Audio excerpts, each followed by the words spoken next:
Good morning, beloved. Welcome back to the Morning Minute Meditation. Today's meditation comes from the book of Galatians, chapter number 4, verse 9.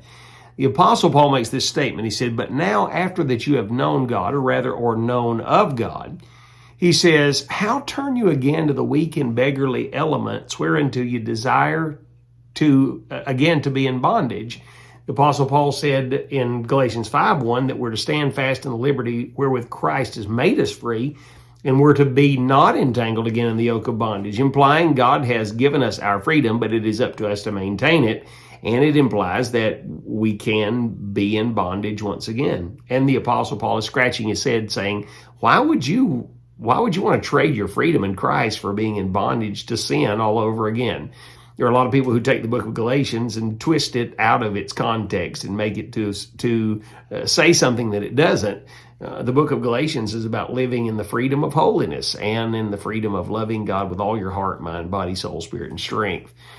I was reading Vance Havner's book on blood and bread and fire. And in the book, in the chapter I was reading today, he talks about a young boy who had stuck his hand into a vase and his hand had gotten stuck. They greased his hand and they poured water on it and lotion and whatever they could do to get his hand out of the vase, but he couldn't get it free.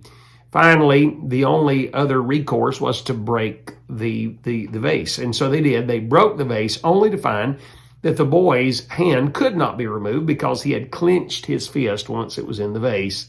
Clutched tightly in his little grip was a nickel. That's all it was a nickel.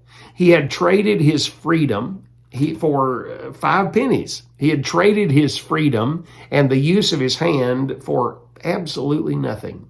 And when you look at people today, I was just encountered by a situation today where a person has traded a wonderful thing in their life for nothing, absolutely nothing, and now they're devoid of the blessings that they did have. It happens every day.